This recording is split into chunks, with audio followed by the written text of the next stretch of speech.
Hello and welcome to SpyHards podcast, where your hosts go deep undercover into the world of spy movies to decipher which films make the knock list. But remember, this information is strictly for your ears only. I'm Agent Scott. And I'm Cam the Provocateur, Canada's answer to the Venus de Milo. Well, someone had to try. And boy, are you trying. I pulled it off, baby. Well, the jury's out on that one. The jury's out on that one. But we have a tough assignment this week. This film requires some deciphering, some decoding. And so we've brought in quite the expert to help us on our journey to Russia. Joining us on the show this week, it is author and journalist Mr. Henry R. Schlesinger. Hello, sir. How are you doing? Fine. Welcome aboard. It's a pleasure to have you here. It's a pleasure to have someone that actually has some credentials for once, because frankly, we have none. I think before maybe we introduce this week's film and get to talking about it a little bit, let's talk about you a wee bit. So, I mentioned you're an author off top there, but going back a little bit, what got you interested in the world of espionage and potentially spy movies as well? I was writing about technology, and I was led astray by my co-authors, my longtime co-authors, Bob Wallace and Keith Melton.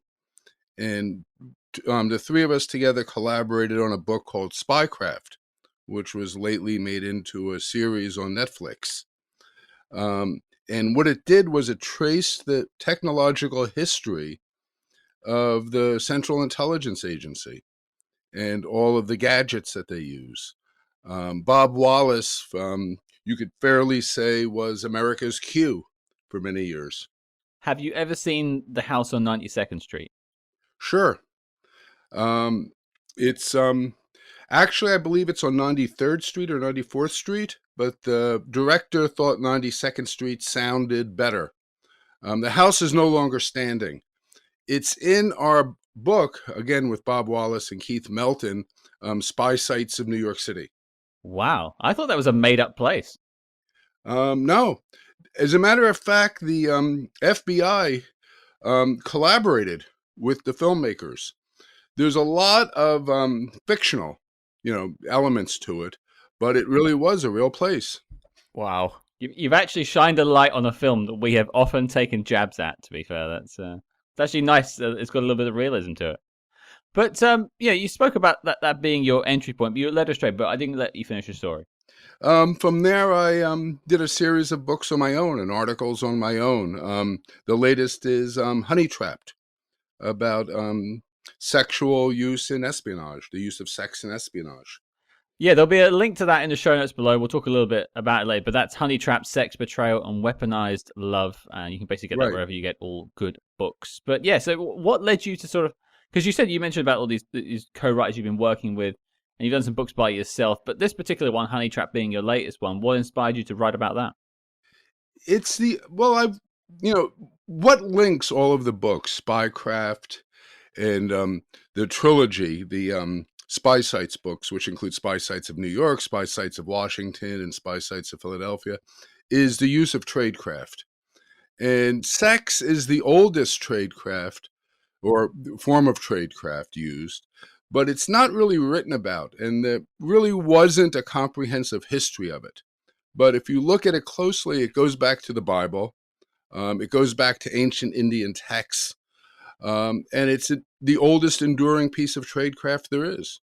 I would love to know, because you say it's not often, written about or really treated with kind of the level of maybe seriousness it deserves, but if there's any good film versions that have tackled this or film stories that have tackled this that maybe jump out to you.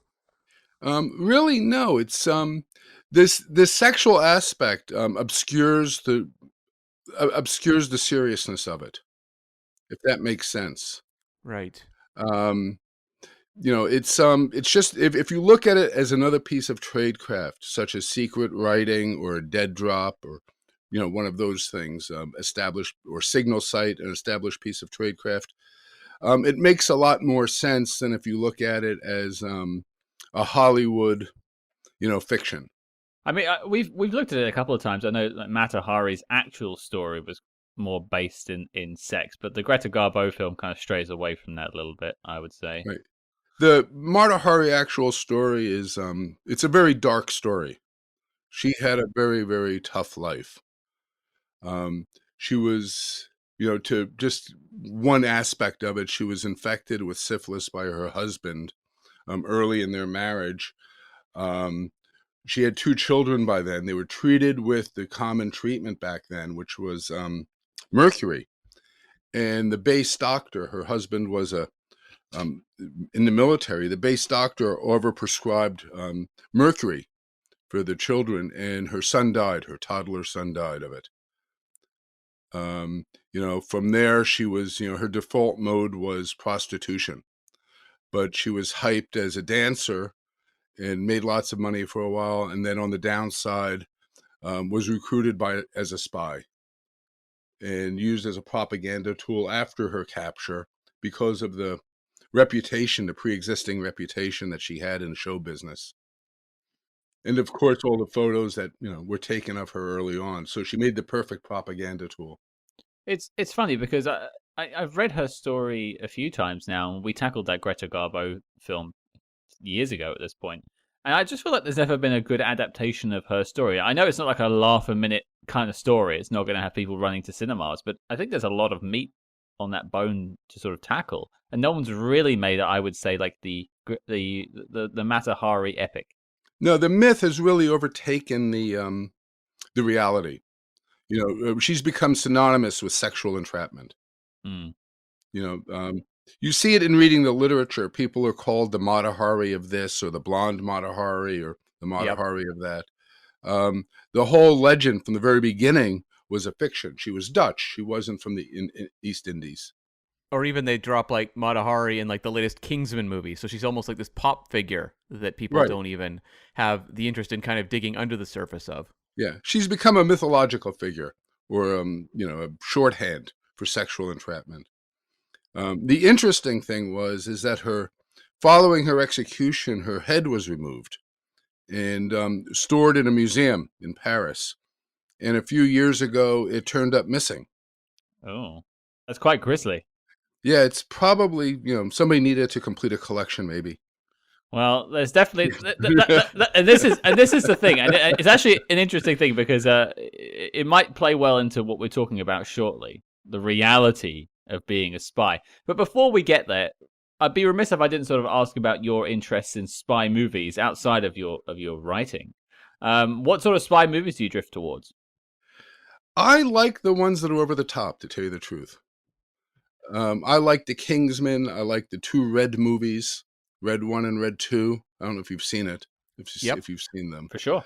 And I like some of the classics. The Third Man, of course, Graham Greene. I like most of the Graham Greene movies. Even the remake of Quiet American, which I thought was superior to the original. But I worry about leakage, if that makes sense. I worry about some of the fictions of Hollywood leaking into my knowledge base. Sure. Yeah, like the pop culture of it all sort of influencing your writing. Right. Yeah, that makes sense.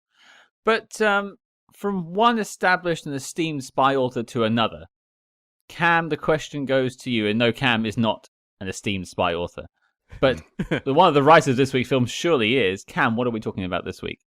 Yes, we are talking about 1990's The Russia House, which is based on the novel by John Le Carré and starring Sean Connery and Michelle Pfeiffer. Yeah, it's quite the cast, quite the caliber behind the lens, as it were. I think is this our second Le Carré adaptation? It is, yes. We did The Little Drummer Girl, and I don't think we've had one since. Maybe because of The Little Drummer Girl. Yeah, that Diane Keaton film has left some sort of mark on me. It's true, yeah. Yeah. I think before we do anything else, for those who haven't seen the film, here is your letterbox.com synopsis. The Russia House. Barley Scott Blair, a Lisbon-based editor of Russian literature who unexpectedly begins working for British intelligence, is commissioned to investigate the purposes of Dante, a dissident scientist trapped in the decaying Soviet Union that is crumbling under the new open-minded policies. Yeah. That's a fair synopsis. Yeah, I can't say much. I can't make a joke about that one. No. I wonder if they just basically took the book and transcribed it. Yeah, like that's the bit on the back, maybe. Yeah. And before we dig too deep into what the Russia House was made of, it is important to note that we have a very special guest joining us later this week. Yes, we are going to be talking to cinematographer Ian Baker, who played, of course, a vital role in achieving the very distinct look of Russia House on screen. Absolutely, which we will talk about more in the review. But yeah, that's coming into your podcast feeds on Friday this week, and we have a very special announcement for what's coming up next week, but we'll save that till the end of the show. But throwing it out there, Henry, you first, sir. Do you recall seeing this film in theaters or catching this at any point before watching it for this show? I recall seeing the film in theaters when I was writing about technology. I think it came out in 1990. Yeah. And it kind of blew me away. And then, it's just a smart film. The writing is, it's Tom Stoppard, so of course it's, very good writing, But the writing blew me away. It was smarter than the average spy movie, if that makes sense. Yeah, for sure. I think that was something that was. I watched a behind-the-scenes documentary, which we'll tackle in a little bit, but I think that was an effort to try and do something different to what was being done in spy films around the time. Because you've just come out of License to Kill in '89, or some of the big other tent poles. I'm sure Cam has a few listed for this year as well. 1989. That's like the big year of like Indiana Jones and the Last Crusade, Ghostbusters 2, Star Trek 5, Batman. Yeah, it was a big year. Indeed. It's more in the tradition of a Graham Greene movie, say The Quiet American, or The Third Man, or one of those. I'm trying to think. Was Ministry of Fear a Graham Greene adaptation? Yes, it was. Yeah. Yeah. I think that's the only Graham Greene we've done so far. No, we did do a second, and I'm totally blanking on what it was, but there was another one. Okay, it'll come to us during the show, I'm sure. Yeah. It is a throwback, or it is an echo of earlier, better spy movies. Yeah. Or more serious spy movies. I don't Yeah. want to use the word better. Yeah, that's fair. And actually, that is actually one of my notes that we'll get into. But question for you, Cam. I think it's time. Let's have some fun. Let's do some good. Tell us, how was the house built? So yes, this is based, as we said, on the John Le Carré novel, which had come out in 1989. They must have had an early manuscript that they had snapped up the rights to, because obviously this is a 1990 movie. Mm-hmm. And the person who was brought in to adapt it was Tom Stoppard, Czechoslovakian born, but started his career really in the early 60s and worked in British TV. He was also a playwright, really bounced around the British film and TV industry for quite a while, but had some notable credits along the way. He wrote for the acclaimed director Rainer Werner Fassbinder in the 1970s with a movie called Despair, and then got a big bump with the 1985 film Brazil, which of course stars SpyHards favorite Jonathan Pryce, and he got an Oscar nomination for that. And that was kind of like the doors open up to Hollywood a little bit, because 2 years later he's writing Empire of the Sun for Steven Spielberg. And in 1990, this is a key credit that is going to come back. He wrote and directed, this is his only directorial work, Rosencrantz and Guildenstern Are Dead, which has obviously had, a certain amount of impact. It's basically a comedic riff on Hamlet. Remember that movie, because we're going to come back to that. And that was sort of the lead-in to Russia House. They both came out the same year. In terms of when one is being written in contrast to the other, don't really know. But ultimately, it's kind of like a big year for Stoppard. And he goes on to do things like Shakespeare in Love, 8 years later, and wins the Oscar for that. So very acclaimed writer and still working to this day. Yeah, I mean, speaking to the point you mentioned there about them having some sort of oversight on the script, part of the documentary I was watching today, which I think is one of the featurettes from the DVD, but it's just up on YouTube now. You can search them all; they're all on there. Basically, said that they had early oversight, but John Le Carré was very much involved in that point, and they had a director, and I think they even had Tom Stoppard at that point, but they weren't getting a studio to take it, which then leads to the casting. Right. Yes. And in terms of before casting, you've got the director Fred Schepisi, who was not a name that like leaped out to me big time until I kind of dug a little bit and was like, oh, okay, I do remember this guy quite well. Actually, he was an Australian director, advertising background, and started directing in the late '60s with like shorts before moving into various TV and smaller films. But he had a breakthrough in 1976 with a coming of age drama called The Devil's Playground. I haven't seen that. And then he kind of like puts out a number of movies that not hugely memorable, but interesting. Like he did a Willie Nelson Western called Barbarossa. He did a early Meryl Streep drama called Plenty. And then he had a real breakthrough with the movie Roxanne, which starred Steve Martin. And then from there, it's like, okay, you get A Cry in the Dark, which was a very acclaimed Meryl Streep drama. He rolls into Russia House. And then kind of like post this, does things that maybe not acclaimed, but I think people will remember movies like Mr. Baseball with Tom Selleck, 6 Degrees of Separation, which was an early Will Smith drama, as well as he co-directed Fierce Creatures, the follow-up to A Fish Called Wanda. There was a follow-up to A Fish Called Wanda? It's not a sequel, but they reassembled the entire cast and made a new film called Fierce Creatures, yes. Any good? It's okay. Oh, I was also going to point out, I was just looking up Roxanne on IMDb because I was hoping that was the genesis of the song. Oh, no. It's a riff on Cyrano de Bergerac. No, I know that now, unfortunately. Yeah. You don't have to put on that red light cam. Thank you. And now, getting back to the stoppard of it all, and Rosencrantz and Guildenstern are dead, Sean Connery was slated to play the Player King in that film, but was unable to take part because he had a throat cancer scare, and ultimately had to buy himself out of the contract, and was replaced by Richard Dreyfuss.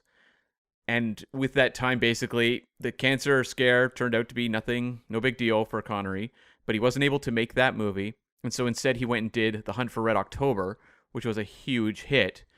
But when the opportunity came to work with Stoppard again, he jumped at it. And so that's kind of was one of the main draws for him signing on to do Russia House. It wasn't necessarily tied to the fact that James Bond wanted to make a more serious espionage film. It was very much a Tom Stoppard draw.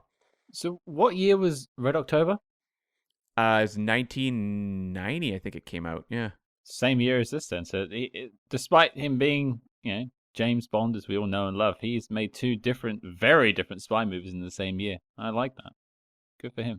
Yeah, and this is that 87 is The Untouchables. So it's that Connery resurgence where suddenly it's like he's the beloved, kind of like elder statesman coming back to become a movie star after a few years kind of in questionable movies. So you're getting stuff like Indiana Jones and the Last Crusade, just the previous year. Connery's really, really in a very good place career-wise. Fair enough.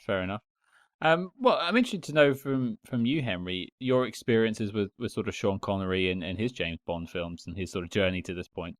They're great. He defined the character. A lesser actor probably wouldn't have I would say he not only defined the character, but he created the franchise. Oh yeah. I think a lesser, star, maybe the franchise wouldn't have been as long running or as good. No, I don't think we'd be talking about James Bond now without Sean Connery's influence. I think he's the tracks in which it's built. He's the foundation of Bond, basically. But also, like, moving away from that, you mentioned things like Red October, and you mentioned things like The Untouchables, which we've covered on a different show before. But yeah, it really is sort of the Connery renaissance right about now, isn't it? It really is, yeah. And, I mean, he had power because when he signed on, he was also granted casting approval over the movie. So, for example, there was a lot of local actresses because this movie was a co-production with Russia and the U.S. And there was several local actresses from Russia vying for the role, but Connery and the director wanted Michelle Pfeiffer. And it was also Connery who okayed James Fox to come onto the movie playing, Ned, the British espionage kind of overseer. And James Fox, of course, is the brother of Edward Fox, who played M in Never Say Never Again and was also in Day of the Jackal. First of the few connections to Never Say Never Again. Yes. And he also okayed Klaus Maria Brandauer, who, of course, was Largo in Never Say Never Again, and also was the original choice to play the Connery role in The Hunt for Red October. It is all connected right now. I have a question. Is this Yeah. James Fox's return to the screen? Just for reference, because my film knowledge is never that great, Henry. Where did he go? Did he just step away for a while? He stepped away for years. I think he stepped away after performance. I'll jump in with an answer, but I'm not sure it's a satisfactory one because I can't really see a gap in his filmography. I mean, in 1990 he did 4 appearances, but he was working 89, 88, 87, 86, 84. He missed 85. Maybe it was that year, but yeah. And then moving forward again, he was 92, 93, 94, 95. Yeah, he hasn't missed a beat for a very long time. He got a credit for last year. James Fox still going. Huh. Interesting. Interesting, yeah. And, as I said, Brandauer was the original choice for Hunt for Red October. He actually had to drop out of that because he was busy doing his directorial debut. So that's interesting, though, because you don't tend to put Brandauer and Connery side by side in terms of star power, but it just kind of shows you a different time and place. Yeah, I know people were. I think it was one of the coups of the casting with Never Say Never Again was Brandauer, but I've never seen him in anything other than this film now and Never Say Never Again. Yeah, I've seen him in a number of things from that time period, but he's not someone who, for me, just being my age, the movie White Fang in 1992 was a big deal with Ethan Hawke, and he was the co-star of that movie, but post that, or even movies, yeah, it's like we've come across him a number of times, but he wasn't an actor that kind of looms large in my mind. Any thoughts on Brandauer, Henry? No, I think he's a great actor. He's never, but he's always been in kind of a supporting role, no? No, that's been my experience, so I definitely agree there. Mm-hmm. And this movie, as I said, was the first Western film shoot that was allowed to actually be filmed inside the Soviet Union with full government permission. And Connery had actually shot there before. In 1969, he did a Italy-Soviet Union co-production called The Red Tent that was about a failed 1928 Arctic expedition. I've never seen it, but it's one of those epic-length movies of the 60s I feel I should watch. It's like almost 3 hours, of course. You do like those punishing films. I love them. They are genuinely entertaining to me every time. So I should check out The Red Tent. The movie was co-financed by Mosfilm, which was Russia's largest studio. They supplied half of the film's crew, but catering, because of the food shortages in the Soviet Union, were not able to be met by them. So the catering was actually brought in by Pinewood, who had got the movie by neighboring countries. It makes you wonder if Sean Connery played a role in being allowed to film in Moscow. We know through different sources that James Bond films were regularly screened by the KGB for their officers. In an enjoyment sense, or like some sort of this is what the decadent West are doing? The story goes that they were looking at James Bond films to see what they might encounter in the field later on. I suspect it was for enjoyment sense. I mean, the KGB it ended the way it did in a sense, but it's interesting to just think they were like on the lookout for DB5s with ejector seats. Yeah. the true taking down of the KGB was mistraining. Yeah. I was actually watching an interview with Connery in prep for this episode, and they were asking him about his Bond movies, and they basically asked him in a nice way, like, were there some you were just phoning it in for? Like, you just didn't care? What did he say? Well, Connery goes, yeah, he goes, some I was much more invested in others, or than others, but he did say, like, From Russia with Love was his favorite, and it just seems like he's interested in maybe sort of, the history of Russia, because he's obviously making this movie. He's filmed movies that are Russian co-productions in the past. I think there was just an interest in that history and that culture. So I do think he probably would have been a pretty good actor to be headlining a movie like this that is a co-production approved by, the Soviet Union. But let's all be honest with ourselves. This film was only laying down the foundations for Midnight in St. Petersburg. Also true. Also true. Be that a good or a bad thing, I'll leave that all to you to decide. Yes. So this movie's budget was $21.8 million. I found a funny note where they said half of that budget was on the rights, the 2 stars, and the director. I can genuinely buy that, actually. Yeah, that adds up. Yeah, could not find international money on this one. I don't know why. I am absolutely positive it had international releases, but the only thing I could find was the domestic number, which was $23 million, which it was not a big hit. But if you actually look up press before the movie came out, there was a lot of talk about how this was seen as like one of the big holiday movies. They hoped. It's got to be, well, they hope, but it's also got to be, surely this was released in Russia as well. Like, you think about, like, films being released in China now and bringing in a whole 300 extra million or something. I'm not saying Russia would have done that. They were going through quite an economic downturn at the time.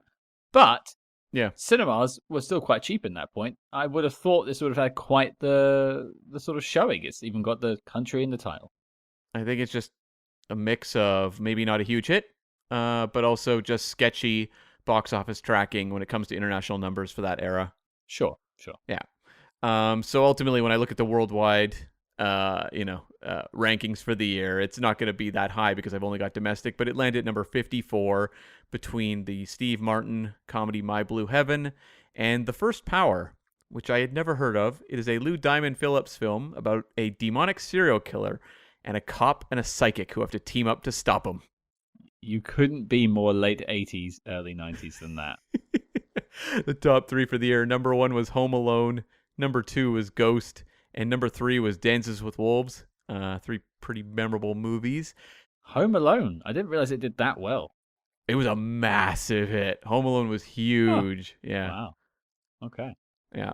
And a couple just final notes. Michelle Pfeiffer got a Golden Globe nomination for Best Actress in a Drama for the film, but lost to Kathy Bates for Misery. And Sean Connery was actually the recipient of the People's Sexiest Man Alive award in 1989, around the time this movie is in production. And at the time, he tried to nominate Mikhail Gorbachev in his place because he didn't really want it. Well, of all the people to nominate in your stead, sure, Gorbachev, do it. Yeah, and there was a much made at the time that Connery was the oldest man to ever get the title. I have nothing to add to this. It's such a weird thing. It's such a weird thing to be labeled with. But he is a very sexy man, so I see it. I just figured that's trivia you're not going to hear on most Russia House podcasts. Are people listening to Russia House podcasts? What are you all doing here? Yeah. Well, let's put in our Shakespeare Sonnet for Careful Drivers tape into our tape deck, and let's go on our journey to the Russia House. Let's talk about it. What do we think of this film? Henry, you're our guest. You're up first. What do you think of the Russia House? I think it's a great film. It's probably the one. It's probably among the best adaptations of spy novels I've seen on the screen, except for the ending. Now, I was telegraphed to your feelings on the ending, so I might even get you to sort of put a pin in it until we get to the dislike section, because I'm interested to jump on your point. Okay. That you said it's one of the best adaptations of a spy book that you've ever read, and you write books about spies, so you're a person I would trust with that opinion. So what, for you, makes it such a successful adaptation? The pace of it, the tradecraft employed, the way the characters act, they act like real spies. There isn't a lot of, there's no gunplay, there's no running through subways, there's, not that there's anything wrong with that. It's just that it's not how, espionage works. The recruitment, small things in the movie where the Sean Connery character is first taken to the safe house to meet the intelligence team, and the guy that picks him up is from the embassy, and Connery knows where the embassy is in Lisbon, and the guy sits back in the car and says, I'm strictly commercial, and the door opens and he's led into the building where the safe house is. Things like that. It's all underplayed. It's The extraordinary striving for the ordinary. If you can, if you want to use that phrase. If nothing else, espionage attempts to mimic the ordinary. Well, it's a really good example of like, guess what I'm going to refer to as everyman espionage, where it's actually, it's an outsider coming in, but it's not like the trappings of more the spy-fi kind of stuff. We actually get like a grounded look at espionage and what someone in Connery's position might actually go through without turning him into Cary Grant in North by Northwest. It actually plays it grounded, gritty, and real. And to a certain degree, he's not even that aware of what's going on with the higher powers around him. Right. He's not aware of the conflicts between Washington and London. He remains, his personality remains the same. It's like, why Langley, Bob? That great line in the, when they first meet. He remains a smartass. He remains drinking. He doesn't turn into James Bond, after one meeting with them. It's something that has come up quite a few times in our years tackling spy movies, is when they get one of these unlikely heroes and by the end of the film they are James Bond, or they are like the most accomplished agent you've ever seen in your life. And I always try to point out how ludicrous it is. I mean, one of the most recent examples, which is not a good connective tissue, but The Spy Who Dumped Me, which is a 2018 spy comedy, they start off in a great fashion where they don't know and they're bumbling around, but by the end they are up there with James Bond, and you just think, no, the fun was them being real people dealing with this insane situation. Well, it's kind of a male fantasy, right? It's romance for guys. If only given the chance, I could be James Bond. I see. I wouldn't want to be James Bond, I have to say. So much legwork. I'd actually rather be Harry Palmer out of the two. I'd just do paperwork all day. It sounds more fun. Yeah, good wardrobe, though. Yeah. You get to wear Tom Ford all day and, cocktail cuffs and tab collars. I'd hate to see my dry cleaning bill. Well, okay, so we've got a fan in you, Henry. Cam, what do you think? I'm real mixed on this one. Okay. In some ways, I am actually quite interested and intrigued by this movie. I think like the tackling of this very grounded approach to espionage, we haven't done, I feel like, a lot of these types of movies. Probably not as many as we should have. We often will try to insert, some more serious espionage films in the midst of some of the blockbuster stuff, but it is a genre I'm very interested in, or a subgenre of spy films, and I think this one really conveys sort of like the tradecraft aspects. There are sections where they're teaching him about how to essentially go about his environment and the fact he can't pick out who the other agents are that are hiding around him. Elements like that, I was like, this is perfect. And I thought this movie had wonderful sense of atmosphere. I found the central drama of it did not grab me at all. And especially when we get to the romantic drama, which, boy, speaking of men's fantasies, this one really, I thought, was straining credulity for me. And it's like there would be elements that would pull me in, and then it just didn't have, like, to me, the pace or the kind of that slow build momentum. It's obviously not a blockbuster film in the classic sense. And frankly, I can't imagine this movie ever being made now, and that is not a good thing. I wish more movies were made like this nowadays, that were big star vehicles that showed on, 3,000 screens over a weekend. That'd be fantastic. Mm-hmm.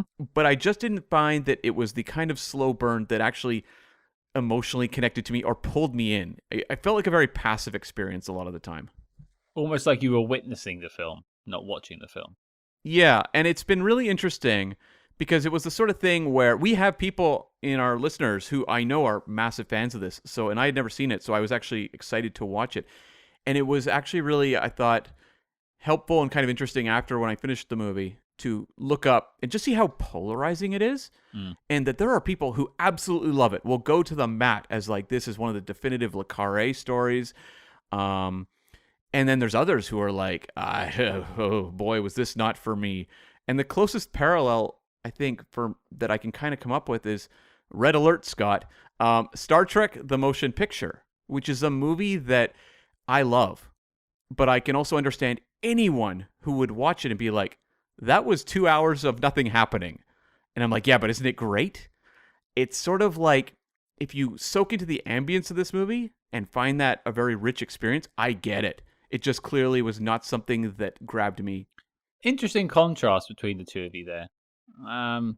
And I know what you mean about this being one of the films that people mention to us on social media. I'm the guy who does most of our social media. I see these messages, and this is why we're talking about the film.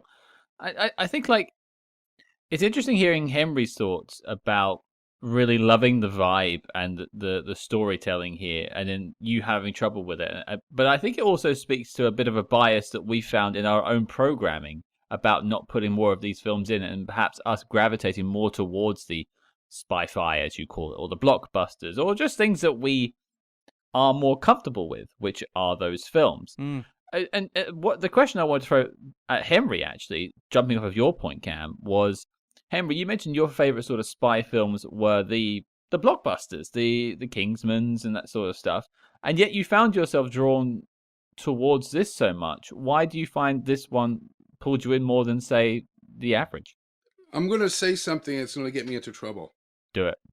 We do it all the time. We do it every week. Yeah. Okay. It has echoes of Graham Greene, and I'm a huge Graham Greene fan. Mm. It remains relevant, and I was watching it last night. The Barley character, he has that attitude that a lot of people in the West have, this endless optimism about Russia that is always disappointed, where the Russians themselves seem to have a fatalistic attitude. And I think that's relevant today. That remains relevant today. I think I'm actually going to bridge your two opinions on it, because I loved almost everything this film was doing. I think it is gorgeous. I think the cinematography is fantastic. There's framing of one shot that I'm going to call out later on that I think it's one of those like perfect frames, or that image, that Twitter account that does that one perfect shot or whatever it is. They need to put this one out. It's fantastic. Yeah. The score, Jerry Goldsmith can do no wrong by me, but like having Jerry Goldsmith do a jazz soundtrack, I'm here for it. It absolutely works. But like, I love seeing what Sean's doing with the Barley character. I think Michelle Pfeiffer's great as Katya as well. I think they both are playing their parts very well. My problem I find with this film is it just drags in the later stages, where I lose interest in the overall sort of problem, and by the end I find myself not particularly caring what happens to any of them, and I think I fall more towards the sort of witnessing, like Cam said he was. So I start more in the Henry camp, and by the end I become more of a Cam. So it's interesting that I've gone through that process. Yeah. Well, let's talk about things that we liked. So Henry, you kind of mentioned a couple, but one of the things you want to point out, things you liked about the film. I like the realism about it, even down to the streets of Russia where the women are carrying perhaps bags, those plastic bags that perhaps there'll be something in the store. I like the low tech of it too, where he's wearing a wire and it's a very simple kind of recording device. Real spies go for simplicity over complexity, because simplicity is known, it's reliable, that kind of thing. I liked the idea that it played on some of the spy tropes that you see in other films, the blockbusters, where he's going to save the girl in trouble. And again, as I said before, I like the idea of it, the spies trying to the spies trying to mimic reality, normality, on the street and, during an operation. And what's fascinating I find about this film, as Cam mentioned, it being sort of one of the first Western productions in Russia post, I suppose, the Cold War. It's just stunning to see. Like I mentioned the cinematography earlier, but it's just fantastic to see, Russia. I don't feel like I've ever really seen Russia like this in films. No, I mean, have you previously seen any examples like this, Henry? No, I haven't. The detail that they brought to it, and they knew what the details were. That's interesting to me. Again, the perhaps bags, the plastic bags that the women carry. the buying shoes. It was a throwaway scene where they go into Gumma department store to buy shoes for her, right? And he says something to the effect when she complains, maybe you shouldn't be complaining. And she says, we're allowed to complain, but there's still no product. Maybe different people are stealing from us now. No, I mean, this movie had an amazing sense of specificity. And I mean, that was one of my likes as well, which was the location shooting in this film was astonishing. And you really can't replicate this sort of thing. You look at how so many movies now will like green screen in the backdrop of a location or something like that. And the way this movie captures all the little details, the sense of just where Connery and Michelle Pfeiffer are walking scene after scene. There's that park that she goes through with all the statues. And I'm like, this is an incredible movie location. And I think, the director, Fred Schepisi, has a real good knack for making the atmosphere just come through the location of which he's shooting. The palette of the movie has that real kind of grays and kind of dark greens. Like there's a real vibrancy to kind of this to this place. Well, I think it lends to the sense of dread and foreboding that I think that it's probably baked in there somewhere that I would say probably Barley feels. He's not a strange man in a strange land. He loves Russia, but he's now a stranger in his own skin because he has to be this thing he's never thought he's going to be, which is a spy. And, there's also that scene where they're up in that sort of church clock tower. And one thing I found in that documentary I was looking at earlier, they had a lot of local help finding all these places to shoot. And they could have just, shot in the Red Square or whatever, and that been it. Hey, we got Russia, we're done. We'll go shoot the rest of this in Czechoslovakia. But they actually went to all these little nooks and crannies they found around Russia that they just, I think it just adds to the flavor of the film. Mm-hmm. Heck, even the sequence where they meet with the with all the various handlers at the cabin next to the water, which is of course in my hometown of it's Bowen Island, which is about an hour away from where I am now. I've been there once when I was pretty young, but very atmospheric, and having those actors just shoot that sequence where they're all just talking in like a living room with that view outside the window. Like the movie is the type of film that like you just don't get anymore. No. And this was such commonplace. Like you throw on most movies of the 90s, for example, these studio films, they would really capture the locations. They would look beautiful. And that was sometimes the reason people went to see movies, was because of the location work. And this is a great example of it. Well, even especially the early Connery Bonds, if we're connecting it to that again, which I'm sure Sean probably wouldn't want us talking about Bond all the way through this episode, because this is him, in a sense, trying to distance himself as a different type of spy. So I'll leave it there. But Cam, something you wanted to bring up that you liked. Yeah, I mean, the locations was my number one, but secondary, I had the supporting cast. This is just a murderer's row, not to borrow from a recent Dean Martin film we talked about, but just a murderer's row of a supporting cast. And we talked about, James Fox as the British handler. Fantastic. Has that real like sense of just kind of someone who has worked in the spycraft world for a long time, but has a certain humanity about him. Like you don't get the sense he's treating Sean Connery just like a pawn without any regard whatsoever for this guy, which you sometimes get in other movies. You got the sense there was at least something to this human being. He's no Julian Glover in The Fourth Protocol. No. But even like throwing in John Mahoney, who has like a couple lines, like great.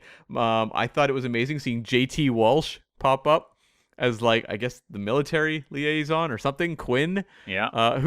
Has the bizarre questioning asking Sean Connery if he's had homosexual experiences. I'm like, wow, that's a odd question to throw in there, but getting flashbacks to Little Nikita. Yeah, but that is like a that is a classic JT Walsh type character where they're just kind of slimy and a little bit ominous, like you don't quite trust them. But I thought most of all, Roy Scheider was killing it for me as Russell, sort of the head of the CIA interests. His like very colorful dialogue, his like "God damn it, son of a bitch" kind of dialogue was amazing. I loved the ending of him basically walking out of the control room, being like, "Well, till next time, guys." That's all she Loved wrote. him. Absolutely loved Roy Scheider. He also did that like long metaphor that went from one thing to talking about steak halfway through. I thought this is just bizarre wording that I love hearing Roy deliver. And I think we were missing a few names to also mention. Oh, there's lots. Yeah, I mean like Martin Clunes. What a strange. I think one of his earliest roles, but definitely one of his earliest film roles before being famous in Men Behaving Badly and and then there's also Mac McDonald of Red Dwarf fame, Nicholas Wooderson, previous guest on the show, known from sort of Skyfall, pops up at the start. I got another crazy one. An actor named George Roth, who shows up. You know that safe house that Connery goes to towards the end of the movie, and there's like the guy on the wire equipment wearing like the toque/beanie, whatever you want to call it. Mm-hmm. That guy was the mugger at the start of Tim Burton's Batman, who's wearing pretty much the exact same clothing, who gets kicked through an open door. Wow. Yeah. And there's one more bit of casting that I think Henry wanted to talk about, and that is Ken Russell. Mm-hmm. Love Ken Russell. He steals every scene. He's in a different film, I think.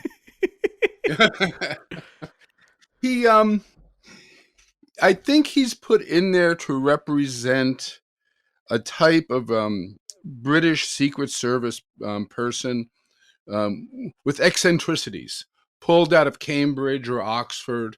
He's wearing the plaid pants, the golf pants. I think as a Yank, we'd call them golf pants. And he steals every scene. He's a character. And at the end, he suffers. At the end of the movie, he's canned. One of my favorite bits with him is when he's basically playing wiretapping bingo, Yep. where they're listening in. He has the board with all the various things you would want to know about a person, and he's like, got another one, basically ticking them all off. That was great. And of course, Ken Russell, for those who don't know, was more famously known as a director and directed Billion Dollar Brain, a movie we tackled quite a ways back. We know and mildly love. Mildly. Very mildly. Brain power. Very 70s director. Yes.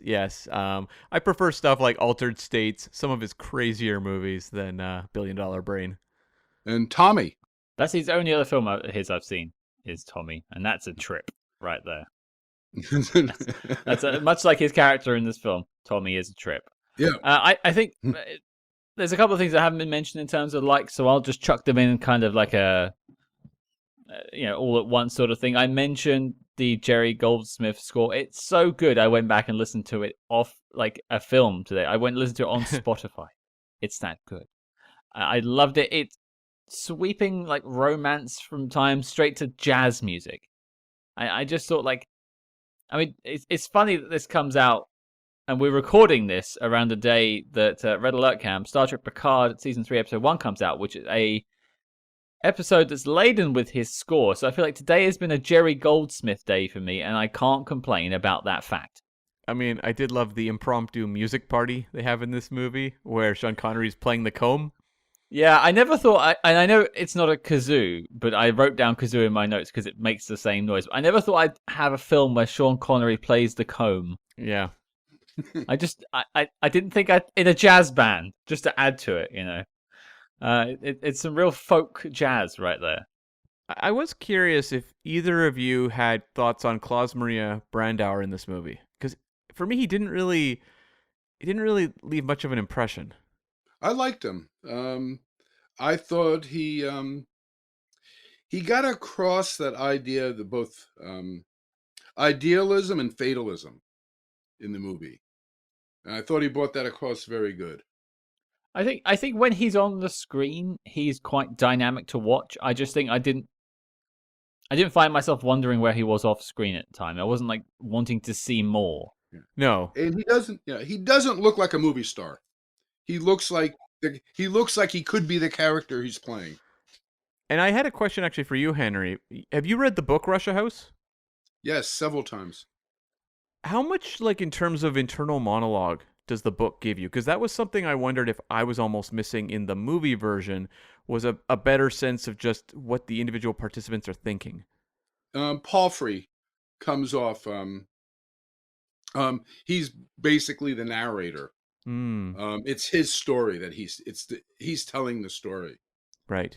So it comes off, much more. There's more depth to it, but it's a book. It's not a movie. Yeah, of course. It gives you that room. Right.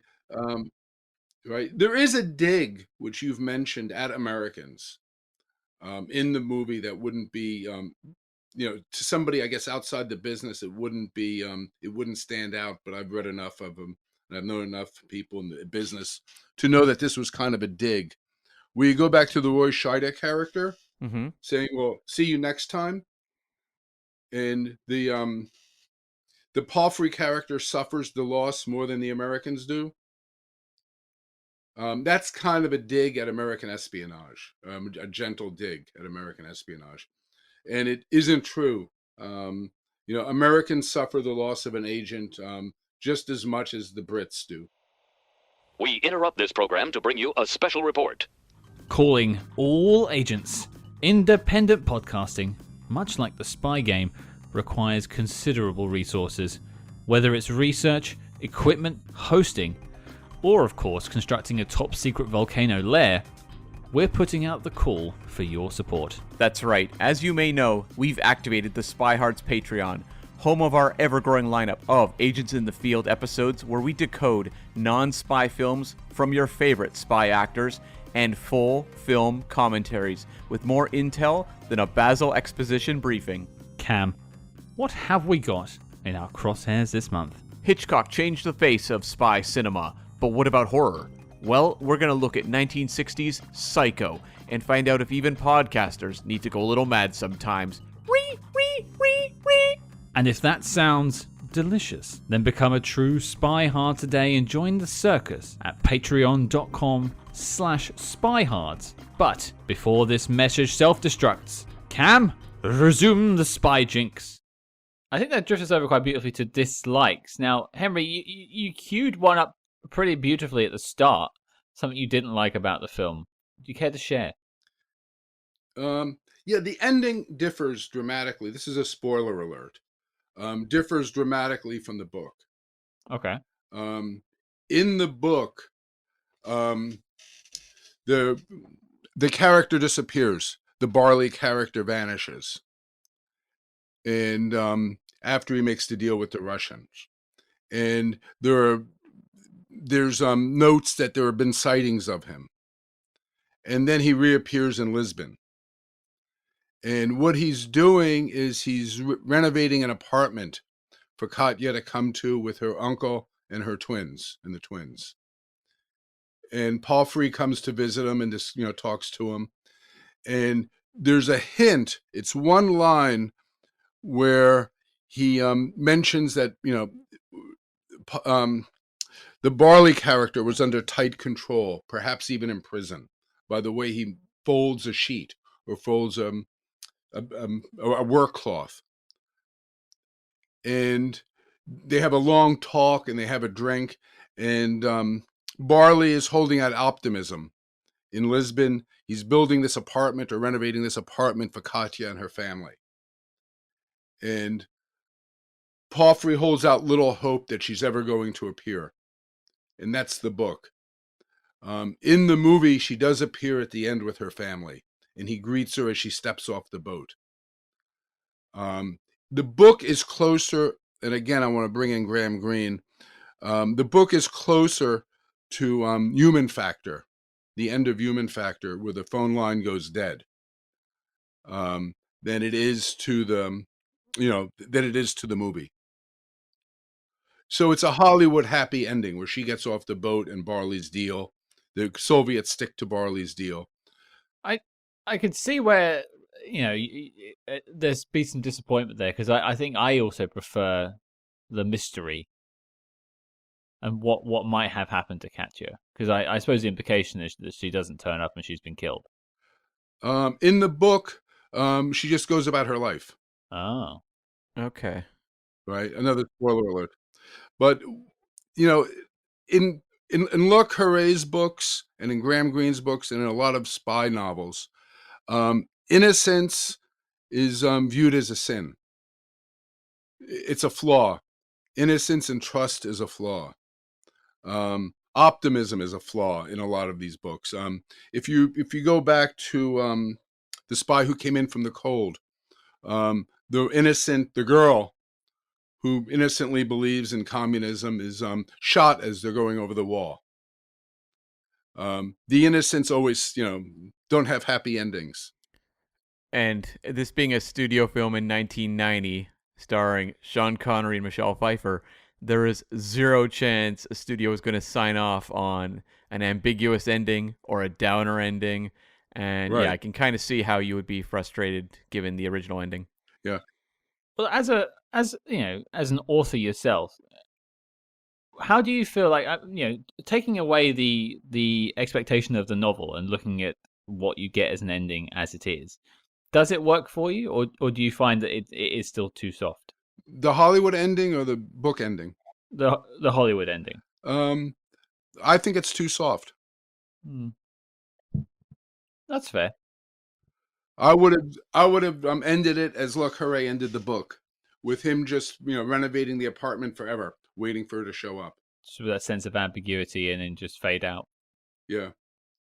It also ties into something, Henry, you said earlier about kind of the men's fantasy of espionage, and that ending ties much more into a fantasy than a reality. Right. He saves the girl. He betrays his country but saves the girl. He has his cake and he eats it. Yeah. There is one other point in there that's interesting. Where towards the end of the movie, he tells his handler, you shouldn't open other people's letters. You shouldn't read other people's letters. Yeah. Which is an echo from early American espionage history in the early 20th century, where the Secretary of State, Henry Stimson, closed down a decoding operation called the Black Chamber because he famously said, gentlemen don't read each other's mail. And that's just kind of thrown in there, but I found it interesting. I think that's the sort of, and actually something I didn't really touch on in likes, but there's a depth to the story, which I think is what Le Carré brings to it. Yeah. And I think that's really where a lot of my joy from this film came from. So that makes sense that he makes that sort of call back. Cam, speaking of dislikes, though, something you wanted to highlight? Yeah, I kind of set this one up early on. The romance between Sean Connery and Michelle Pfeiffer just fell totally flat for me. I don't know how it would have been perceived in 1990. I found watching it in 2023, the age difference was just so glaring to me. It was uncomfortable. And when I'm watching Sean Connery profess his love for this woman who I have really captured no sparks off the two of them through the entire film, when I'm watching him profess this thrilling love for her in a kitchen, I'm like, this is brutal. Like, this is not working for me at all. And I was having flashbacks to my mom's well-worn saying she throws around, there's no fool like an old fool. Yes, I've heard that one from your mother as well. I will point out there's a 28-year difference between Sean Connery and Michelle Pfeiffer. Yeah, he was, I think, 59 at the time, and she was like, what, 30? I mean, it's not a Bond and Stacey Sutton in A View to a Kill. It's not quite that bad. Well, but that fits in with his naivety, doesn't it? That he could woo her. That he could woo her. That he had a chance. It's a kind of innocent. But the movie kind of supports it with that ending, though, I think. Yeah. So I suppose actually it's really the ending that solidifies the romance. So maybe I assume that in the book it really is, even the romance part of it, you could contextualize it as it was her playing him. I didn't get that from the book, but you could. Okay, interesting. Did they ever indicate the ages in the book? And now I can't remember. I'm sorry. Okay, fair enough. She is younger in the book. She isn't, portrayed as middle-aged. She's portrayed as young. I mean, it's probably going down that little drummer girl idealistic sort of viewpoint thing. Male fantasy. It's male fantasy. For sure. I do agree with you, I suppose. I don't think, I mean, that's me just looking at it holistically, maybe being annoyed by the age gap, but it didn't jump out to me as being problematic until you've pointed it out. And I can see your point, but I feel like both actors played their role well enough whereas it wasn't really an issue for me. I guess I just never got a sense of chemistry. Wasn't there another movie where there was a huge age gap that Sean Connery played? Yeah, I think you're thinking of, was it Entrapment, where it was him and Catherine Zeta-Jones? Entrapment, yeah. Well, okay. Yeah, these are annoyingly, these are both like structural things. Whereas my dislike, I'm going to point out, is more to do with how it's paced. And I think, much like this podcast, this film has an awful lot of people talking. And I love it at first, and it's great seeing the sort of Brits working it out, and Ken Russell doing Ken Russell whilst he's doing, telephone bingo. Great to watch. But by the end, I'm sick of listening to people talk. There's this whole protracted scene in Vancouver. It's meant to be in Russia, but it's filmed in Vancouver. I was just like, I don't know why this is here. It's taken 15 minutes of the film and pushed it to a 2-hour limit. I felt like you could have streamlined it a little bit. Now, I'm sure these are very important scenes built into the book that they've translated, but I just feel like they're empty. There's nothing adding or building in the film, and so I'm just sat there watching this nice house with Sean Connery acting his way around it. What about the scene? And it's a throwaway scene. I thought it was great. On the bridge, where Sean Connery is approached by a black marketeer. Said, "You want girls? You want drugs?" Yeah. The guy is wearing a furry coat. Do things like that bother you? No, because they almost feel more. They're like the veneer. They're very quick. They're sugary. They're enjoyable. But the stuff in that scene I was talking about, it was like 10, 15 minutes, or at least it felt that way. Yeah, like I would say the scene on the bridge, it like adds to the overall atmosphere and kind of flavor of the locations and the world that he's occupying. But I think, yeah. I would also say it gives Sean the sense of him understanding the world that he's in Russia and being able to navigate it without fear. Yeah. I think that's what that showed for me. Like, he isn't afraid by some youth walking around on the streets of Russia, potentially threatening him. Interesting. These are always tough ones for me because I feel like some of this is built for people who really enjoy these sort of deep, dark, Cold War thrillers, really looking at what it takes to be a spy in reality. And for a lot of the time, that sort of stuff worked for me in this film, and it has worked in other films for me too. But I just there was a lot of people talking, and I just felt, I'm not saying I want more, like I don't want a gun sequence in there, I don't want shooty action car driving. But just do something that's character-driven for 15 minutes instead. If you want to use that runtime up, make it a character-driven sequence, maybe building up the romance between Connery and Pfeiffer. I don't know, some more shopping or something. Build the world. But this just felt like it was a chance to get most of the cast together in a room to, do metaphors about steak. Well, I mean, a lot of it is like very process-driven. And, a movie that I really loved that we covered, Zero Dark 30. A lot of those actors showing up are not given character arcs. They are there to take a point of view, explain something that needs to happen.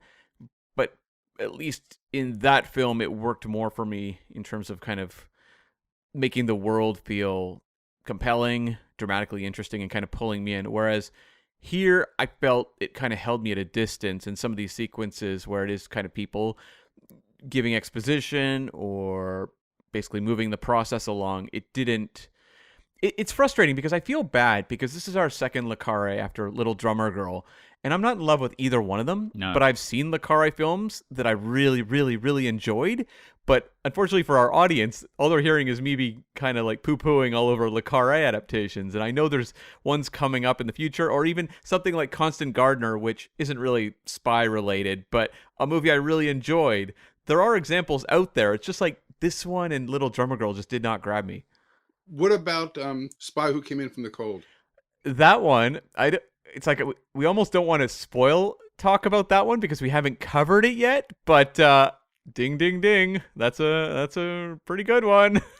I'll leave that there because I won't spoil my thoughts on it. I did just want to ask everyone a question while we're in the dislike section because this was a thing that was brought up a lot in critical reviews around the time, and this film's got about 60% on IMDb, and it tends to sit around about the 3 out of 5 star mark, 2 out of 5 star mark for most critics. Well, it's so mixed though. It's so weird how you'll see people who there are 4-star reviews that are like, "This is a perfect work of espionage storytelling," and then you'll get something say like the Roger Ebert review, Yep. which is I think 2 stars, and it's basically like uninteresting people talking for 2 hours. Yeah, and I totally get both viewpoints. The question is, and the thing that comes up quite a lot, is this film doesn't have an antagonist in the classical sense. Like, there is no bad guy. You could say the concept of the grey man is the bad guy. Maybe the process, maybe the fact that he's being made to be a spy is the bad guy. But there isn't really someone you can go, get him. Oh, look, it's Blofeld. Let's send the army after him or something. You know, I'm just trying to give you an example, but I'll ask the question to you, gents. Perhaps Henry, you first. Do you find that lack of a focused antagonist to be a problem, or is it fine? I find the antagonist to be the fading Soviet intelligence service and the bureaucracy. But that's more like and this is what the critics were sort of saying, and it's more why I'm sort of posing it as a question. That's more of a concept than a person that you can vilify, and I can see why people might have trouble extrapolating and sort of building an emotional response to nothing. So it would have been better, do you think, if Stoppard perhaps wrote a KGB guy into the script to constantly be there? It's hard because I'm not a screenwriter, and I don't know if I could have the credits to say that I would do that. I just think maybe it would have given it some sort of drive in the back half. I don't know. I know where my problems were, and my problems were with its pace. I don't know if having a proper villain, in a sense, would have driven the pace anymore. It's just an interesting thing to point out when it comes to a film that is clearly quite divisive. Yeah. Well, there are hints of them. The red car and the white car while they're, at a meeting or, at a day out. The woman walking past the phone ostentatiously while she takes the final phone call in the hospital. So they're kind of like I want to say they're kind of like spirits almost, spooks. Yeah, well, he's haunted by them throughout the film. He feels the sort of specter of them, as it were. Yeah. Spectre. Well, it's like they set up early on, with Connery working with James Fox's character about how you can't even see the people around you. Yeah. Which obviously is tied to the people who are there to protect him. But on the flip side, it also establishes that that's the same way it would be with the opposing side. And I think, like, the movie, it didn't bother me not having, like, a central face as an antagonist, because I think what they want you to take away is essentially it's the politics, it's the situation, the bureaucracy that, him and Brandauer want to overcome. Like, the idea that instead of seeing it as, like, country versus country, we need to see the greater good that we need to work towards. And I honestly think the Michelle Pfeiffer character is there to show kind of the danger that could happen to someone. The sense that he has to rescue her because of what can happen when things go wrong. So in that regard, I didn't really need a Blofeld is a simplistic term to say because you don't want that kind of character in this movie, but kind of like your big bad. I didn't need anything like that because at least in terms of what everything that was going on meant to the characters, I think that communicated fairly well. What if there was a group of bad guys as there was a group of good guys? I mean, maybe that would have given it, because one of the things this film does, which we haven't really spoken about, is, in a sense, Sean Connery's character of Barley turns at the end of the film and gives the secrets, he sells the secrets to the Russians. Maybe getting a sense of what they're trying to do may help with that and give you a sense of there being an other, but I think that plays against the theme that the film's trying to talk about, which is it's the act of being a spy that is the enemy here. It is the overarching grey men. It doesn't matter what side they're on. It's just the fact that they are and they exist is the problem. But it's a concept, and I think a lot of moviegoers, the average moviegoer, and I would consider myself very much an average moviegoer, tend to want to have a defined villain and a defined hero, and you can kind of follow their process throughout the film. See, but in Russia, the bad guys were pervasive, right? They were on your phone, they were on the street. They were everywhere. No, I completely agree with the reality. I just think like as a film, I'm trying to maybe unravel and unpeel the layers as to maybe why it didn't work for some people, and that was something that was often called out, which is why I wanted to explore it. An example of maybe why this one didn't work for me in contrast to something else, I think of like Parallax View, that we tackled a ways back, where there was always this sense of kind of dread hanging over that movie as Warren Beatty proceeded, through the course of his investigation into the assassination plot. Whereas I didn't feel that sense of kind of mounting dread in this movie. And that's just a personal thing, but that's kind of how I felt. I will say, if there was a scene where Sean Connery was strapped up to a chair made to watch films, it would be Ken Russell directed films that is projected onto the screen. Although I did appreciate in this movie that Katya went and saw Godard's Breathless. I was like, classy pick. I thought you might get a like out of that one. I did.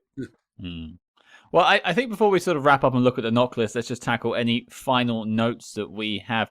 Henry, is there anything on your notepad that you haven't quite talked about you want to mention? No, that's it. Oh, the optimism, I think. Sean Connery's optimism against the fatalism. I think that's the overarching theme of the film and the book. He just remains this optimist throughout the film. And it's actually quite refreshing with a lot of these sort of darker spy films, because a lot of them do feel very nihilistic and sort of quite dreary at times, defeated, and even like color palettes are muted. They're less expressive than sort of the spy-fi, as Cam said. So yeah, I agree with you. I appreciate sort of the optimism that Connery. Yeah, but his optimism is a flaw. Yes, it is a flaw, and at least in the book, for a sense, you could take it as his undoing. Throughout the film, I don't know where you can put this, but throughout the film, I never really got the sense that he was aware of the consequences, where Katya did. I can see that, because he's quite kind of flippant a lot of the time. He gets a lot of quips, especially early on, which doesn't seem to kind of support, convey seriousness. Yeah, exactly, support that he really understands how deadly these consequences are. Yeah. I think just for me, in terms of final notes, I just wanted to say that I want Ken Russell to basically do a running commentary on my life. Yeah. Because listening to him like deal with those phone calls and just like, what's he bloody doing? I was like, yes, I want him to be like in the back of my head making commentary on my decision making. But Cam, anything you got? I got a couple things. I like the real like lo-fi sequence of them writing on the back of the painting on the wall, or whatever, the picture on the wall. The idea that you want to write on surfaces that won't pick up something that can be sketched, and so grab a painting off the wall and sketch out or write a message there. I thought that was really cool, something I've never seen in a spy movie before, and I always appreciate that. Scott, we've tackled well over 100 spy movies at this point on the show, and whenever they can show me something I haven't seen before, that's exciting. I agree. Yeah, it was a nice bit of tradecraft, I think, as they like to say in spy game. I think the only thing I would actually want to mention as well is we've covered 2 Le Carré adaptations now. I'm just going to say, out of the 2 we've covered, this is leaps and bounds better than Little Drummer Girl. Yeah, for sure, it's better. Yes. Where do you come down on Little Drummer Girl, Henry? Have you seen the adaptation? I haven't seen it since I saw it in theaters. Not great. We recommend keeping it that way. Yeah. No, Yeah. I did have one other thing that actually kind of I thought was odd off the top of the movie, which was kind of this voiceover with Sean Connery, sitting in the room with the guys, kind of laying out things, as we got like Katya meeting the book editor or whatever, the book salesman, trading things off with like a lot of voiceover on top. And then we get a flashback to Connery being brought into that room. And I was like, that is such a bizarre structural choice. It felt like something that might have been in the book that was put in to the film. Henry, can you enlighten us on that one? It doesn't ring any bells, but I do remember loving the editing of the movie, now that you bring it up. I do I did write down in my notes. I actually quite enjoyed the bookends of the interrogations on both ends, because at the start he's interrogated by the Americans, at the end he's interrogated by Russia. Right. I just thought that was like they both had little voiceovers too, which I thought was quite nice. But the first voiceover at the very start is actually quite jarring. I know what you're saying. I will also I'll add. I wrote this down in my notes. Catch all over. I hardly know her. I also had just a brief note about a line of dialogue where someone says, "We should spy the living daylights out of them." And I was like, Ken Russell. It was a Ken Russell, yeah, which of course Living Daylights was 2 years before, or I guess, 2 years before the production of this movie. Yeah, that felt like a little bit of a nod, a tiny nod. Was it intentional? Someone's going to tell us it was in the book. Henry, I doubt you know it verbatim, but one of the listeners will say that we're an idiot for not knowing. No, I don't. It doesn't ring any bells again. There are a lot of Le Carré puts in so many small details. Again, the detail about Barley being in prison or being tightly controlled is just one line towards the end of the book. Are we pitching that Ken Russell sings "The Living Daylights"? We are now. I want to hear that remix. It just seems so weird to me to have a reference to a 1987 Bond film that Connery is not in and has no affiliation with whatsoever in a movie that Connery had a fair amount of power over, especially if he's okaying all the casting and what have you. That has to be coincidence, right? Well, I mean, people give it a lot of this online, but he didn't hate being Bond. I think he was still quite proud of it till the end. He didn't like the Broccoli's very much, and that's why he did Never Say Never Again. But like, he still didn't mind being Bond. He just didn't like them. But does he want references to recent Bond films? Yeah, that's a fair point. It would have been amazing if they'd also been like, you have a license to kill now that you're out in the out in the field. Do you have anything to declare? You have a golden eye. He's like, that one hasn't come out yet. Oh no. Well, speaking of Bond references, it's time for the knock list. And is it from the Russia House with Love? Oh, that's beautiful, Scott. I would say yes. Well, you've jumped in. Okay, we don't need to describe it. You're going for a yes. This is going on the list of the greatest spy movies of all time. In context, in historical context, I'd say yes. Interesting. Now, you came on as a champion of this film, and you've stayed true to your word. It's definitely from Russia with Love for you. Cam, what about you? No, not for me. I think this is one that actually made me want to read the book, to be honest with you. I did not feel that way after Little Drummer Girl. I was like, I never want to read that book. I want to burn this DVD. I want to throw it as far as I can. Yeah. Whereas this one, I wanted more of an internal sense of this story versus what a film can capture. But I just found in terms of, well, I mean, I've said it, and just in terms of kind of grabbing my attention and carrying me through this 2-hour story of intrigue, it didn't really work. The central relationship didn't work for me, but I can appreciate a lot of just visually what it's doing, its ideas, individual scenes. But yeah, for me, it's a no. Okay. Well, it's a nice moment to bask in where my vote actually means something when it's a three-way. But I think I've telegraphed my thoughts on it. I think it's a very good film. I think I enjoyed watching it. But I think if I hold it up against the other films that are on the knock list so far, I don't think I can give it quite the pass. But I think it's going on that list of films that have almost made it. Like Spy Game. Like No Way Out.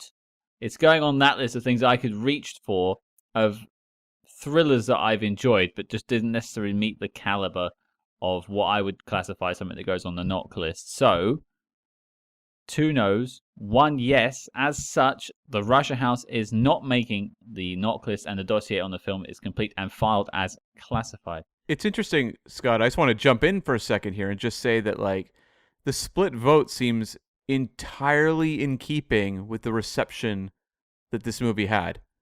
When as we've talked about with reviews and everything, it's like people are so split. So I'm really glad, Henry was here to talk about this movie from the point of view of someone who really loves and appreciates what it's doing. And then I guess I'm on the opposite side of that. No one appreciates that. Or you. Yeah, exactly, or me. Well, yeah, speaking of Henry, I want to thank you so much for jumping on the show to talk about the Russia House. It's been an absolute pleasure having you with us.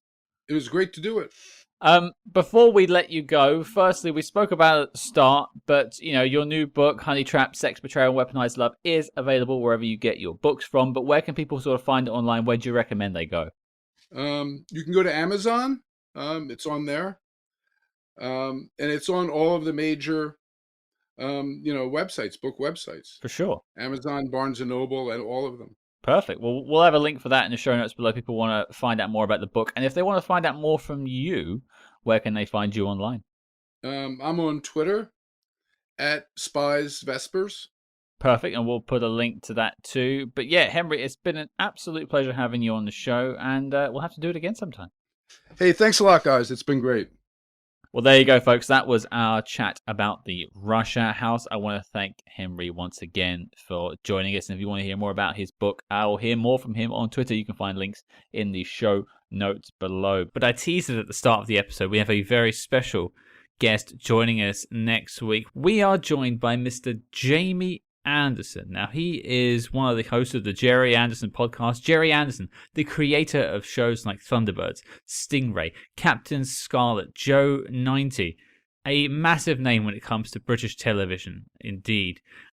He also has a very intriguing connection to the world of James Bond. Back in the late 1960s, Jerry Anderson wrote a Bond script for a film titled Moonraker that was meant to come after On Her Majesty's Secret Service, but this script was locked away in the Eon vaults until now. Next week, we sit down with Jamie Anderson. We go through the entire story. You hear the ups and downs of the film that could have been from Mr. Jamie Anderson himself. So it's one to look forward to, Cam.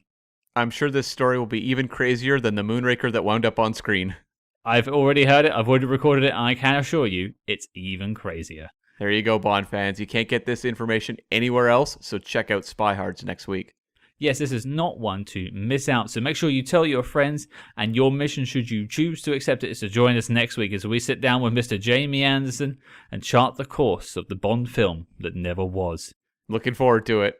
And if you like what you heard on the show this week, please consider leaving us a 5-star review wherever you're listening to this podcast. And do not forget to follow us discreetly on social media at SpyHards. That's SpyHards on Facebook, Twitter, and Instagram. But until next week, listeners, a man, a woman, and a Muscovy duck walk into a bar.